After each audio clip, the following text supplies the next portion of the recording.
Thank you, Mr. Speaker. In an effort to hide from his failures, the Prime Minister spent this week arguing about an ancient relic that only a tiny minority of the British public have any interest in. Mr. Speaker, that's enough about the Tory party. In 2019, they all promised the country that they would control immigration, numbers will come down, the British people will be in control. How's it going? Prime Minister. Mr. Speaker, let me be crystal clear. The levels of migration are far too high, and I'm determined to bring them back down to sustainable levels. That's why we've asked the Migration Advisory Council to review certain elements of the system. We're reviewing those findings and we'll bring forward next steps. But earlier this year, we announced the toughest action ever taken to reduce legal migration. The effects of that action are yet to be felt, but will impact 150,000 student dependents, and forecasts show that migration is likely to drop as a result. But all we've heard up until this moment from the honourable gentleman on this topic is a secret backroom deal with the EU that would see an additional 100,000 migrants here every year. Starmer. Mr. Speaker, never mind the British Museum, it's the Prime Minister who's obviously lost his marbles.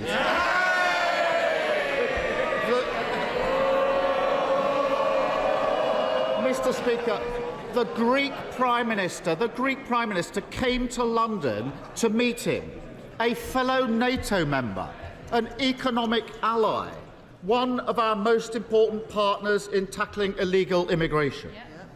But instead of using that meeting to discuss those serious issues, he tried to humiliate him and cancelled at the last minute.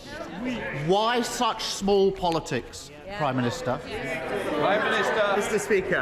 Speaker, of course, we're always happy to discuss important topics of substance with our allies, like tackling illegal migration or indeed strengthening our security. But when it was clear that the purpose of a meeting was not to discuss substantive issues for the future, but rather to grandstand and relitigate issues of the past, it wasn't appropriate. But furthermore, when specific commitments and specific assurances on that topic were made to this country and then were broken, it may seem alien to him, but my view is when people make commitments, they should keep them. Mr. Speaker, I discussed with the Greek Prime Minister the economy, security, immigration. I also told him we wouldn't change the law regarding the marbles. It's not that difficult, Prime Minister. The reality is simple. He has no plan on boat crossings, and migration is at a record high. His policy is that companies can pay workers from abroad 20% less than British workers. That has contributed to those record-high immigration levels, hasn't it?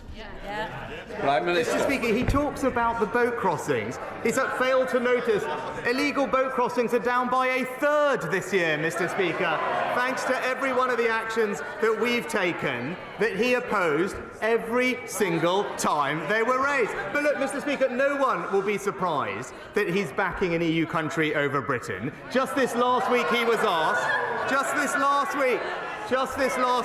asked which song best sums up the Labour Party. What did he come up with?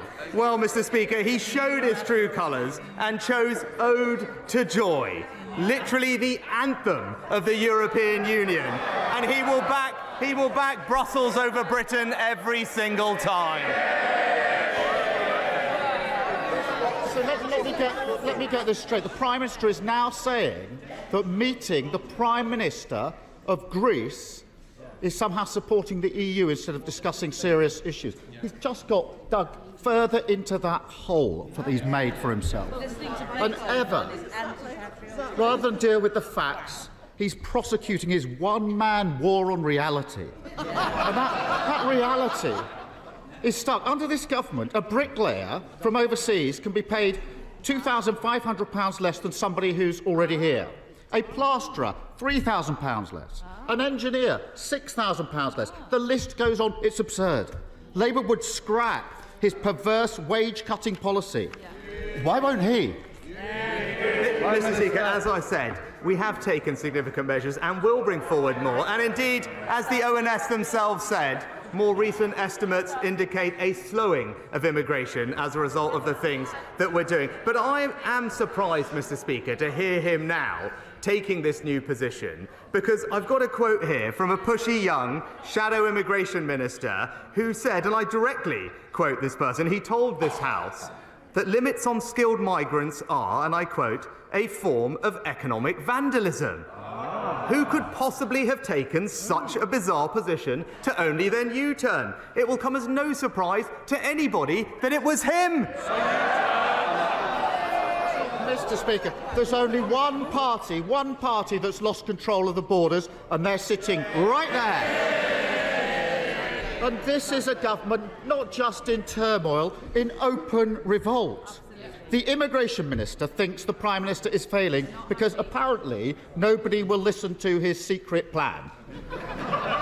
The former Home Secretary thinks he's failing because of his magical thinking.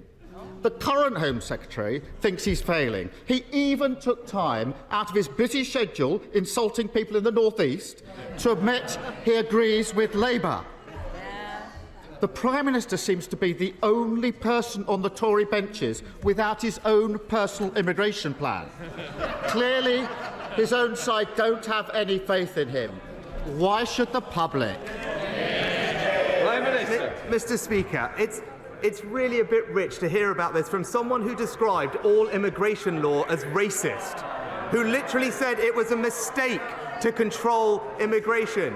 We have taken steps and we will take further steps, which is why recent estimates of immigration show that it's slowing. It's why next year the immigration health surcharge will increase by over 2/3. It's why immigration fees are going up by up to 35%. But, Mr. Speaker, one of his own members of his front bench said that having a target isn't sensible. Right? It's no surprise, Mr. Speaker, to have people like this, because this is the person, Mr. Speaker, while we're taking all these measures that he opposed, this is the person who stood on a platform and promised to defend free movement. On their watch, migration has just trebled, and he's giving the House a lecture about targets. He's lost in La La Land. There can be few experiences more haunting for the members opposite than hearing this Prime Minister claim that he's going to sort out a problem. First, he said he'd get the NHS waiting list down. They went up. Unabashed by that, he said he'd get control of immigration. It's gone up. Following that experience, he turned his hand to bringing taxes down. And, would you believe it, the tax burden is now going to be higher than ever. It is ironic that he's suddenly taken such a keen interest in Greek culture when he's clearly become the man with the reverse Midas touch. Everything he touches turns to... maybe the Home Secretary could help me out here. Rubbish. So will the Prime Minister do the country a favour? We'll have to check the tape again, Mr. Speaker, I think. So will the Prime Minister do the country a favour, warn us what he's planning next, so we can prepare ourselves for the disaster that will inevitably follow? Mr. Speaker, at the beginning of the year, we said, Mr. Speaker... Prime Minister. Mr. Speaker, at the beginning of the year, we said we would halve inflation, and this government has delivered, easing the burden on the cost of living for families everywhere. But we know his plans, Mr. Speaker, all the way through that. What did he do? Back inflationary pay rises. He talked about welfare, no controls for welfare, and borrowing £28 billion a year that would just make the situation worse. He mentioned tax, Mr. Speaker. Just this past week, we've delivered the biggest tax cuts since the 1980s for millions of people and businesses, increased pensions and benefits, and this week secured £30 billion of new investment for this country. So he can keep trying, Mr. Speaker, to talk... Can I just say to the Shadow Foreign Secretary... order! Just a little bit quieter, please. I want to hear. Right, from Manchester. Thank you, Mr. Speaker.